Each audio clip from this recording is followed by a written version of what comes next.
The Galactic Biological Survey Corps had been cataloging primitive worlds for approximately 4,000 standard cycles. And in that time, they had developed what could charitably be called a routine. Less charitably, it could be called soul-crushing bureaucratic tedium punctuated by the occasional interesting fungus. The GBSC operated under a simple mandate: find planets with life, scan everything that moved, file the paperwork, and try not to die of boredom before the pension kicked in, which brought them to survey vessel Harmony's prospect, currently establishing a high orbital position around the third planet of an unremarkable yellow star in an unfashionable arm of the galaxy. The planet had been designated Catalog Reference 774392 because the Survey Corps had never been accused of creativity. Someone in the initial flyby survey had nicknamed it the Blue Marble, which was already more personality than most worlds got. Commander Ixil stood on the bridge with the posture of someone who had been standing on bridges for far too long. His species, the Vorath, had evolved on a high-gravity world, which meant he was built like a walking tank crossed with a particularly aggressive boulder. It also meant he had opinions about soft worlds and their soft fauna, which he shared frequently and without invitation. Another garden world, he announced to no one in particular, manipulating the holographic display with thick fingers. Oxygen-nitrogen atmosphere, abundant water, disgustingly moderate temperatures, estimated time to complete biological survey, 6 standard days. Estimated interesting discoveries, 0. At the scanner station, young Hio chirped enthusiastically. The Pixen were a bird-descended species, all hollow bones and nervous energy, and Hio embodied every stereotype. This was his third mission, and he still hadn't learned that enthusiasm was considered vaguely obscene in Survey Corps culture. Initial readings show remarkable biodiversity, Commander. The oceans alone contain thousands of distinct species. And the land masses, there are apex predators in virtually every climate zone. Large mammals, reptilian variants in the warmer regions, even aerial hunters with impressive wingspan-to-body ratios. Wonderful, Ixil said flatly. Predators. On a planet with prey animals. Revolutionary discovery. Alert the Science Council. Prepare the medal. Esiobiologist Hunto exhaled through her breathing tubes, producing a sound like wind through a cave system. The Drell were an aquatic species, and Hunto wore an environmental suit that made her look like a mobile water tank with arms. She had been with the Survey Corps for 18 cycles, which meant she had mastered the art of ignoring her commander's sarcasm while simultaneously perfecting her own. The predator distribution is actually noteworthy, she observed, her voice bubbling through the translate. Most Class 7 worlds show concentrated apex species in specific ecological niches. This planet has them everywhere. The oceans contain hunting fish with regenerating teeth arranged in multiple rows. The land has pursuit predators with remarkable stamina. There are even venomous species on multiple continents. Teeth and venom, Ixil said. Truly, the universe is vast and varied. Begin standard catalog protocol. I want atmosphere samples, bacterial analysis, and a complete genetic survey of dominant species. We'll be gone before the locals even notice we were here. The locals in this case were numerous. The scanner had already identified and categorized 67 distinct, large mammalian species, 212 avian variants, and had stopped counting fish after the first 1,000. Hio worked through them with the efficiency of someone who had done this many times before, which he hadn't, but he was trying to fake it. A Cyabe family, multiple species, he narrated, tagging specimens as the scanner swept across a northern forest. Significant size variation, omnivorous, diet, territorial behavior, threat assessment, moderate, recommend observation distance of 50 meters, Canidae family, pack hunters, coordinated hunting behavior, impressive bite force relative to body mass, threat assessment, moderate to low. They mostly avoid confrontation with larger species. Oceanic specimens now, Salachimorpha superorder. These are the ones with the regenerating teeth, ambush predators. Quite efficient actually. Threat assessment, high in aquatic environments, 0 on land for obvious reasons. Hunter watched the data stream with professional interest. In her homeworld's oceans, predation was a subtle art of bioluminescent lures and patient waiting. These Earth creatures were refreshingly direct, The bears simply mauled things. The wolves chased things until they fell over. The sharks ate whatever swam past with insufficient vigilance. It was almost endearing in its simplicity. The planet hasn't developed spacefaring capability, she noted, reviewing the atmospheric scan data. No orbital infrastructure, no satellite networks, no electromagnetic emissions suggesting advanced computation. Preliminary classification suggests late industrial development at best, possibly pre-industrial in most regions. Perfect, Ixel grunted. Primitive fauna on a primitive world. My favorite kind of assignment. The kind where nothing tries to eat the ship. That was when Hio's scanner picked up something new in a temperate forest region, mid-latitude northern continent. The system flagged it automatically, as it had flagged hundreds of other specimens that day. Bipedal organism detected, Hio announced. 2-meter height, minimal body hair, no visible natural weapons, moving through forested terrain, omnivorous based on dental structure, appears to be alone. That caught Hunto's attention. Pack species sometimes had solitary juveniles or outcasts, but bipedal evolution usually correlated with social behavior. A lone specimen was unusual. Visual scan, she requested. The holographic display shimmered and resolved into a three-dimensional image of the creature. It stood upright on 2 legs, used its upper appendages for manipulation rather than locomotion, and was remarkably unimpressive. No claws, no fangs beyond flat grinding teeth, no armor plating, no venom sacs, no camouflage adaptation. It wore artificial coverings, simple woven plant fibers by the look of it, and carried a container of some kind. Local fauna, the scanner's AI announced in its pleasant, utterly certain voice. Classification: omnivorous biped. Threat level: negligible. Recommended observation distance: 10 meters. No special protocols required. Ixel glanced at the image and immediately lost interest. Tag it, and move on. We have 600 more species to catalog, and I'd like to finish this survey before we all die of old age. But Hio, young and still cursed with curiosity, kept watching. The biped was moving with purpose through the terrain, occasionally stopping to examine plants or inspect the ground. It seemed to be following some kind of trail, though what it was tracking, Hio couldn't determine. Initiating behavioral observation protocol, he said, mostly because the manual said he should, not because he expected anything interesting.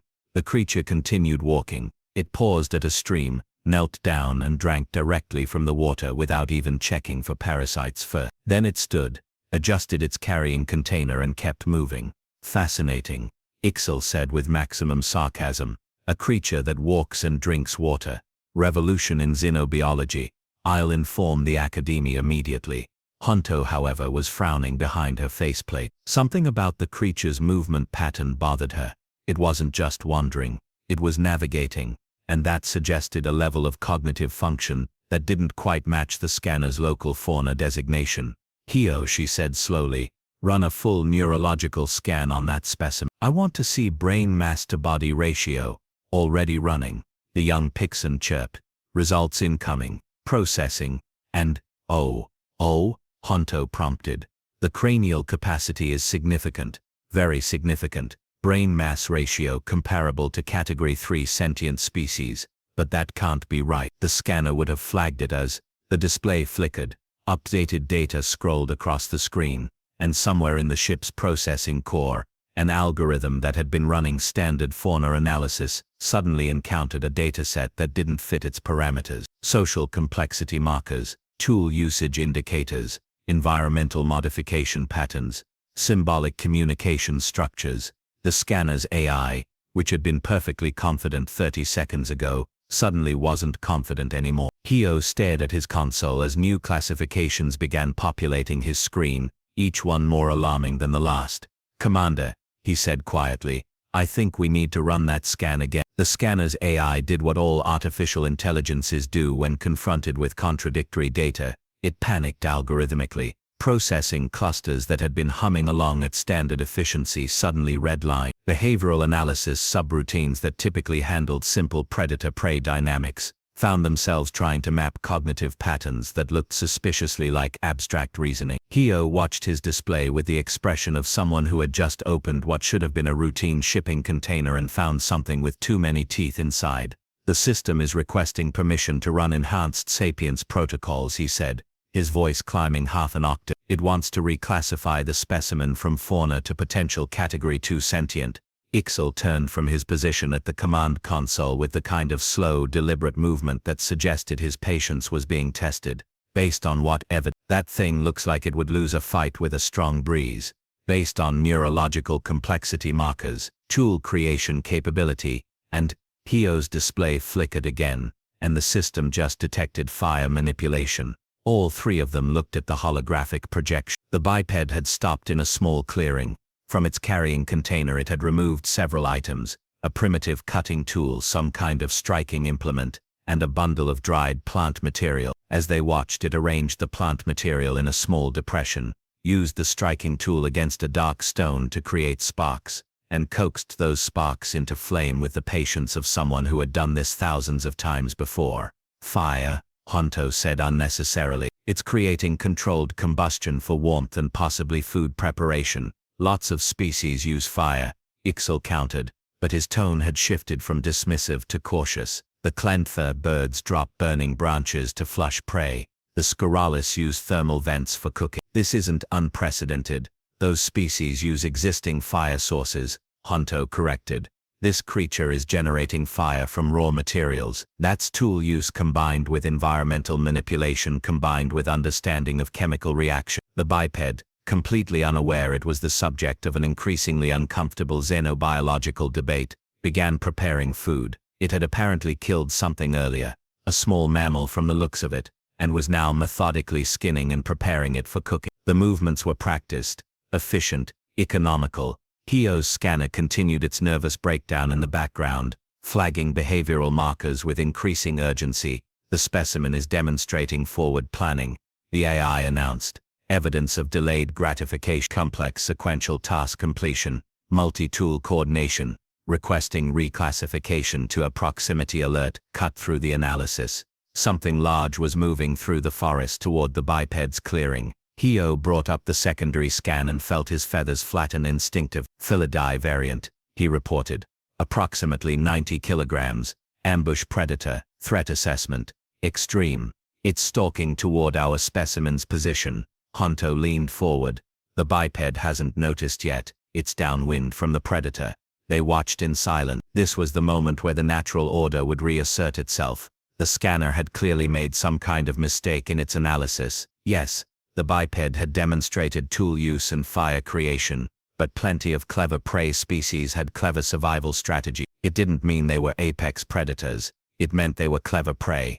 The Philid crept closer, moving with the fluid grace of a creature that had perfected killing over millions of years of evolution. 30 meters, 20 meters, it gathered itself for the final rush. The biped looked up. Here we go, Ixel muttered. Flight response incoming. It'll run. The predator will chase. Nature will take its course, and we can all stop pretending that walking upright makes something special. The biped didn't run. Instead it stood, slowly, deliberately. It turned to face the direction of the threat, and even through the scanner's display, they could see the moment of assessment. The creature was evaluating the situation with the same calm efficiency it had shown preparing its meal. The Philid burst from cover, powerful legs driving it forward in an explosive charge. The biped grabbed a thick branch from near the fire, the burning end, and swung it in a wide arc. The Philid, suddenly confronted with fire and noise and something that absolutely should have been running, attempted to abort its attack mid-leap. Physics and momentum had opinions about this decision. The predator tumbled, scrambled, found its footing, and backed away with the uncertain posture of something whose entire worldview had just been challenged. The biped advanced, still holding the burning branch, making loud vocalizations that the translator struggled to process, something between threat display and aggressive deterrence. The Philid, apex predator of its territory, king of the forest, looked at this hairless thing with its fire and its noise and its absolute refusal to behave like prey, and made a calculated decision. It left. The biped watched it go. Then it returned to its fire, added more fuel, and went back to preparing its meal as if fighting off a predator was a minor inconvenience equivalent to shooing away an insect. On the bridge of Harmony's Prospect, 3 career xenobiologists sat in silence.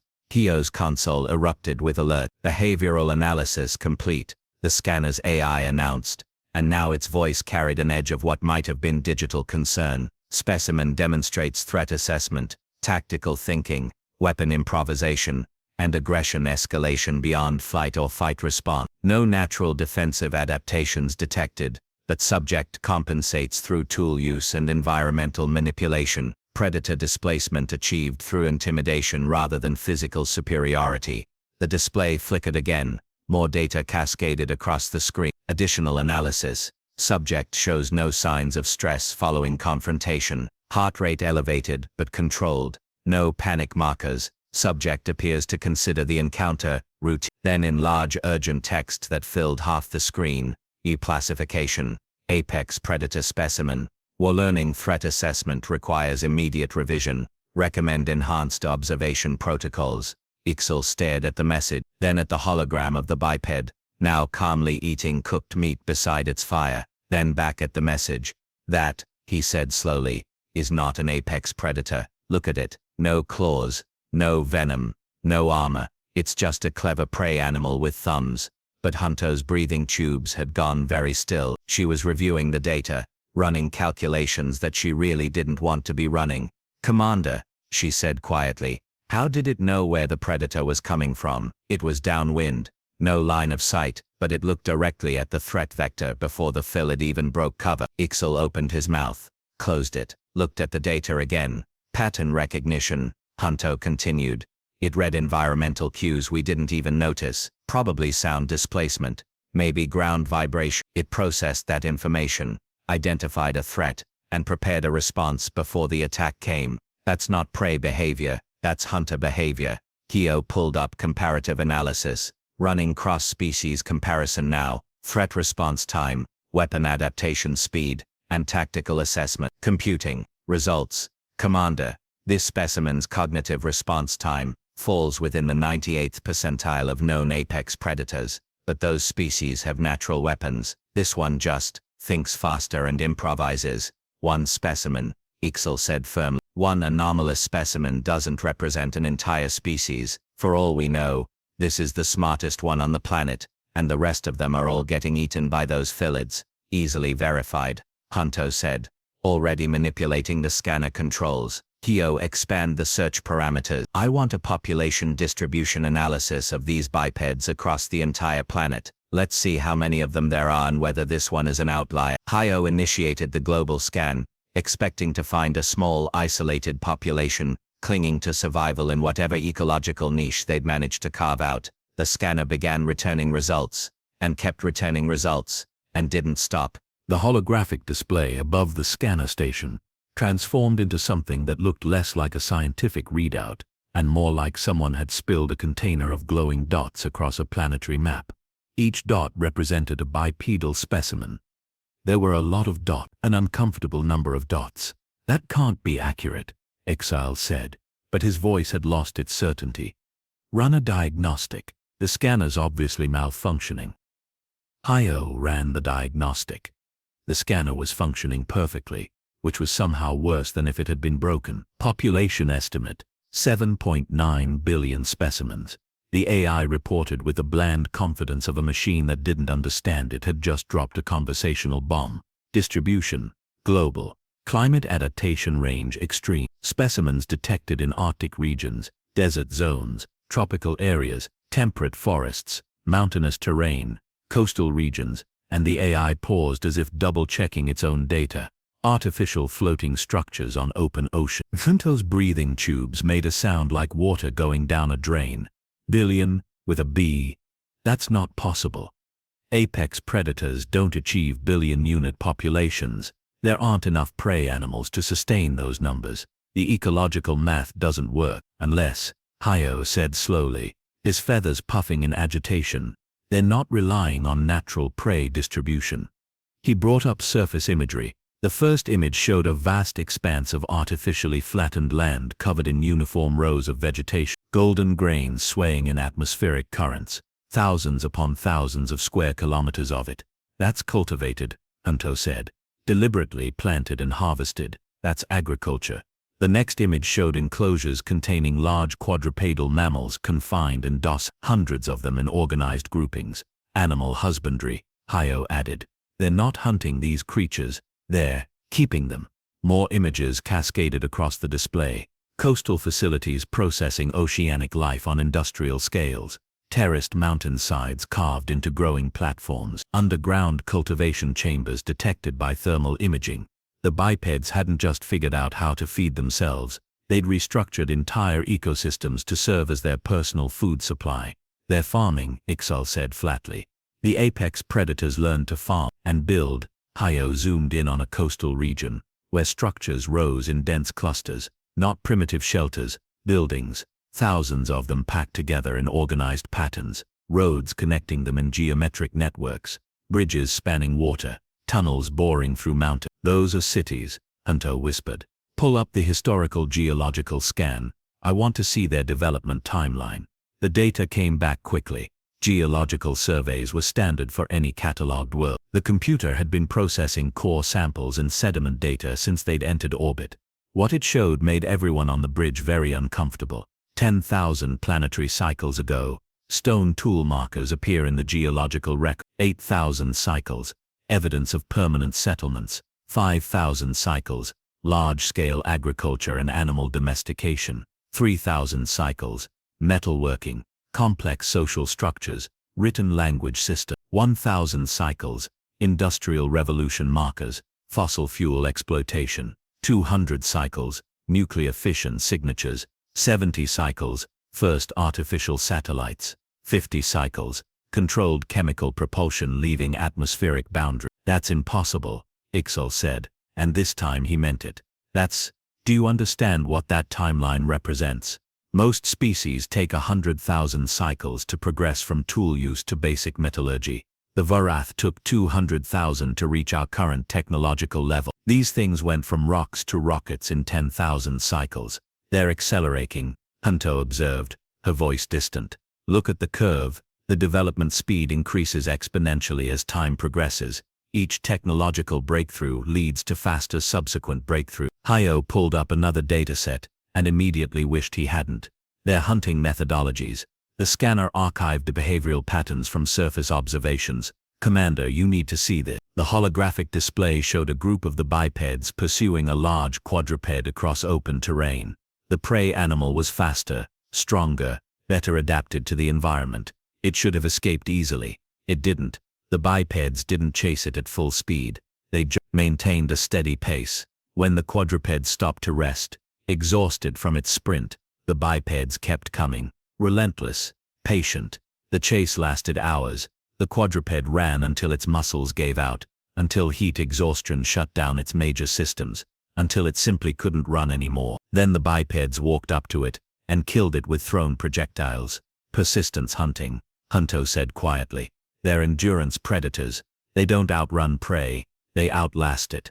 That's why they're bipedal. It's the most energy-efficient form of long-distance locomotion. They evolved to chase things, until those things died from exhaustion. That's horrifying, Hayo said. That's effective, Ixal corrected, but it's still just primitive hunting. Lots of species have specialized techniques. Now look at this. Hunter brought up another file. A different group of bipeds, moving in coordinated formation. They carried projectile weapons, spears. The database identified them and communicated through complex vocalizations. They didn't just hunt the large herbivore they'd targeted. They flanked it, divided its attention, created tactical chaos. When it charged one member of the group, others attacked from behind. They worked as a collective intelligence, with distributed decision-making. Pack tactics, she continued. They hunt in coordinated groups with role specialization. Some drive prey, some ambush, some finish. They communicate complex strategic information in real time. Hayo was scrolling through more data now, his movements increasingly frantic. Commander, there's something else. Look at their domestication pattern. They didn't just tame prey animals for food. They took apex predators and made them into tools. The image showed one of the bipeds with a Canidae specimen, but this wasn't the wild pack hunter the scanner had logged earlier. This one was smaller, with modified features and behavior. It responded to vocal commands from the biped, worked in coordination with it. They domesticated wolves, Hunter said, her voice barely above a whisper. They took other pack-hunting apex predators and turned them into hunting partners. Then they selectively bred them for different traits, some for hunting, some for protection, some apparently just for companionship. That's not domestication, Ixel said. That's conquest, through genetics. The database kept offering new horrors. The bipeds had taken wild bovines and bred them into docile meat factories. They'd captured birds and created egg-laying variants that couldn't even fly. They'd found small mammals and turned them into pets, completely dependent on biped care for survival. Every animal on this planet is either food, tool, or pet to these things, Hayo observed. The ones they haven't domesticated, they're hunting to extinction, or pushing into preservations. They're not part of the ecosystem. They're managing it. Pull up their military technology, Ixel ordered. His tone had shifted from dismissive to tactical. This was no longer a scientific survey. This was threat assessment.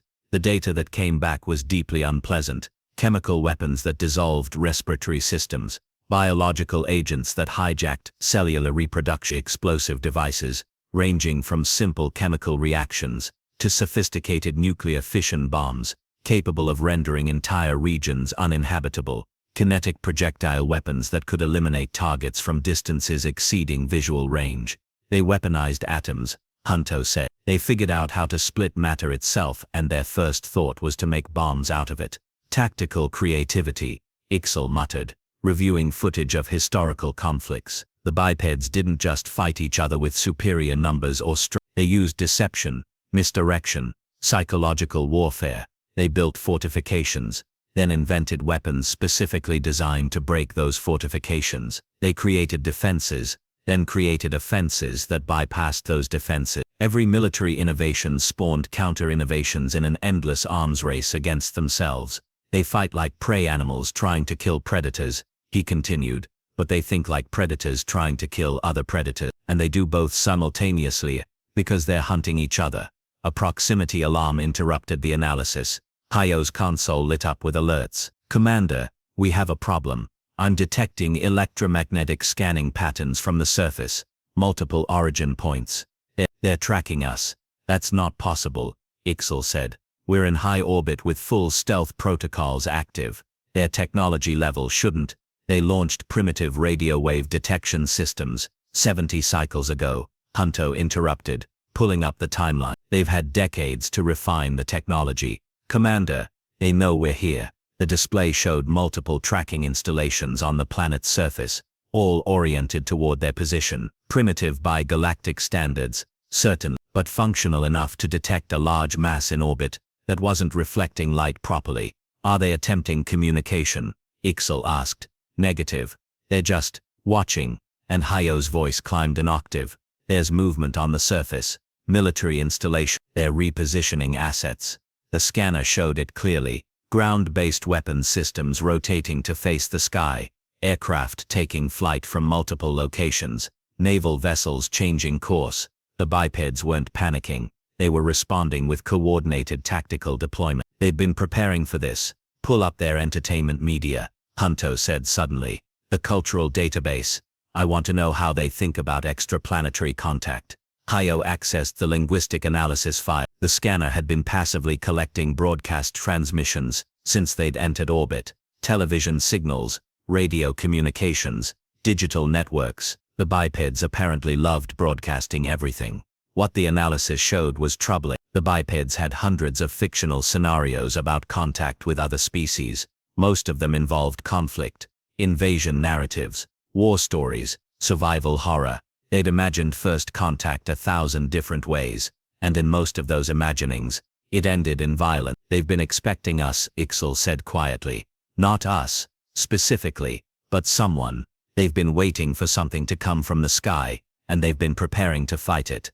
Commander, Hayo said, and his voice had gone very small. What do we do? The Bridge of Harmony's prospect had taken on the atmosphere of a room where everyone was suddenly aware they'd made a terrible miscalculation. The kind of miscalculation that resulted in incident reports, review boards, and potentially being remembered as the crew that started an interstellar conflict with a species that weaponized atomic decay for fun. Ixel stood at the command console, his thick fingers hovering over controls he very much wanted to activate, but couldn't until he'd followed proper Survey Corps protocol, which meant a meeting. Because even when potentially hostile apex predators were tracking your position, bureaucracy demanded its pound of flesh.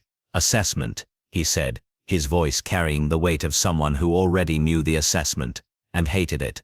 Xenobiologist Hunto. Threat evaluation. Hunto's breathing tubes cycled slowly as she organized her thoughts.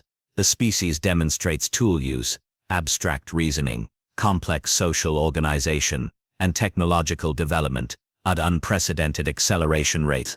They've achieved global dominance through cognitive adaptation rather than physical superiority. Military capability assessment, significant. They possess chemical, biological, and nuclear weapons. More concerning, she manipulated the display to show historical warfare data.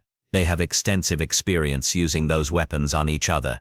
They practice, Hayo added quietly. They've been refining combat tactics for their entire recorded history. Every generation fights wars, learns from them, and teaches the next generation improved methods. They've had thousands of cycles of continuous warfare to perfect killing.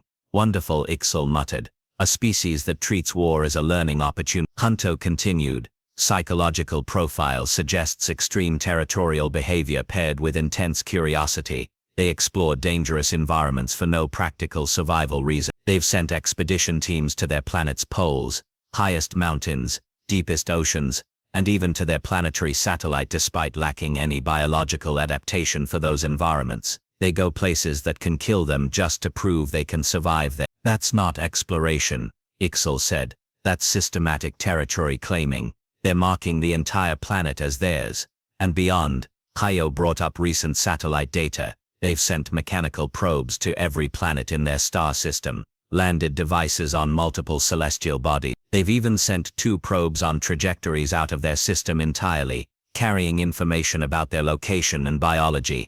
The 3 of them stared at that particular piece of information. They advertised, Ixal said slowly. They sent out messages saying, "Here we are, please come find us," without knowing what might respond. That's either breathtaking stupidity or terrifying confidence. Cultural analysis suggests both, Hunto replied. They have competing philosophical frameworks. Some advocate caution and defensive preparation. Others push for aggressive expansion and contact. The species hasn't reached consensus on how to approach extraplanetary intelligence, but that hasn't stopped them from preparing for every scenario simultaneously. Hayo pulled up another data set, this one making his feathers stand on end. "Commander, I've been analyzing their response to our presence. They detected us within 3 orbital cycles. Their military assets repositioned within 6 cycles. But their public communication networks, they're not reporting our presence. The civilian population doesn't know we're here." Information control, Ixal said. Their leadership is managing the situation quietly. Either they don't want to cause panic, or they don't want to show their. Both options suggest tactical thinking. There's more, Hayo continued, his voice uncertain. I've been monitoring their broadcast transmissions. The military channels are encrypted, but their civilian networks, Commander, they're joking about us. Joking. Weather balloons, swamp gas, optical illusions. Their public communication is filled with references to false explanations for aerial phenomena. It's like they have a pre-established cultural framework for dismissing evidence of extraplanetary visitors. Hunto made a sound like water boiling. That's sophisticated information warfare. They've conditioned their population to dismiss genuine sightings as nonsense, which means when actual contact occurs, their leadership controls the narrative. They've been preparing for this scenario for generations. The scanner console beeped. New data scrolled across Hayo's display, and he really wished it would stop providing new information because all the new information was terrible. The tracking installations have triangulated our position, he reported, and I'm detecting launch signatures, multiple locations. They're sending something up. The display showed several projectiles rising from the surface on controlled chemical thrust. Not weapons, at least. Not armed weapons. Observation satellites by the look of. The bipeds were launching additional scanning platforms to get a better view of their uninvited guests. They're establishing surveillance superiority, Ixal said, and there was something almost like respect in his voice. We observe them, so they observe us. Ensure we can't make a move without them knowing. Recommend we establish communication protocols, Hayo suggested. First contact procedures. We could send a greeting, demonstrate peaceful intent, Absolutely not, Ixal cut him off. Look at their media consumption. Look at their warfare history. Look at what they do to new territories and unfamiliar species. We make contact, and we become a known variable. Right now we're an unknown. Unknown keeps them cautious. Known makes us a target or a resource. And I have no interest in discovering which category they'd place us in. Then what do we do? Hayo asked. Ixal began entering commands into the navigation system. We follow Survey Corps Protocol 7. Retreat and observe. Mark this planet as under evaluation. File a comprehensive report recommending non-contact status until further assessment. You're recommending quarantine.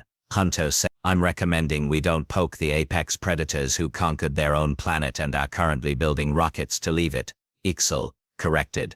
Let the next survey team make first contact, preferably a team with actual combat training and diplomatic credentials. We're scientists on an observation vessel. We catalog things. We don't negotiate with species that view negotiation as a precursor to warfare. He activated the ship's propulsion systems. Harmony's prospect began its orbital departure sequence, engines cycling up to full capacity. Sending final report to Survey Corps Central, Hunto said, her fingers dancing across her console. Catalog reference, 7 TED, 74392 redesignated as Priority Obsession World, Dominant Species Classification, Apex Predator, Tool User, Pre-spacefaring but technologically accelerating. Recommended contact status, avoid until diplomatic protocols can be established. Estimated time to indigenous spaceflight capability, 20 to 50 standard cycles. Threat assessment, significant. Notes, she paused considering her words carefully. Species demonstrates unprecedented cognitive adaptation, tactical creativity, and concerning enthusiasm for solving problems through controlled violence. Approach with extreme caution. The ship broke orbit, engines pushing them away from the blue marble planet and its frighteningly clever inhabitants. Hayo watched the planet shrink on his display. Do you think they'll follow us eventually? Without question, Ixal said. They're already trying to leave their planet. They'll figure it out. Maybe not this generation or the next, but soon enough. They'll build ships. They'll explore their system. Then they'll start looking at other systems. And when they do, he manipulated the navigation display. I want to be very, very far away from their expansion vector. Should we warn the other species? Hayo asked. The Galactic Council should know there's an emerging spacefaring species with that kind of technological aggression. Hunto made a bubbling sound that might have been a laugh. And tell them what? That we found a species with no natural weapons who beat every predator on their planet through persistence and creativity. That they're so dangerous we ran away from observing. The Council will think we're incompetent. The Council, Ixal said quietly, can discover that on their own. We filed our report. We followed protocols. What happens next is above our pay grade. The ship cleared the system's heliopause, and the blue planet became just another star in the vast darkness. On the surface, tracking installations noted their departure, recorded their trajectory, and filed the information away for future reference. Somewhere in a military installation, analysts reviewed the data and prepared recommendations. Somewhere in a research facility, scientists examined orbital observations and drew concerning conclusions. And somewhere in a civilian apartment, someone looked up at the night sky and wondered if humanity was alone in the universe. They weren't alone. They'd never been alone. But the universe had just learned something important about the hairless bipeds on that unremarkable planet orbiting an unfashionable yellow star. They'd learned that apex predators don't need claws when they can build them. They don't need venom when they can synthesize. They don't need armor when they can manufacture it. And they definitely don't need to be the strongest or the fastest when they can simply be the most stubborn, creative, and persistently dangerous species to ever look at a problem and think, I could kill them. The scanner had been right in the end, though it had taken the long route to get there. The bipeds were local fauna, right up until you looked closer. Then they were apex predators, and if you looked even closer, which the Survey Corps had wisely decided not to do, you'd realize they were something far more concerning. They were apex predators, who'd run out of things to hunt on their own planet, and were starting to look up.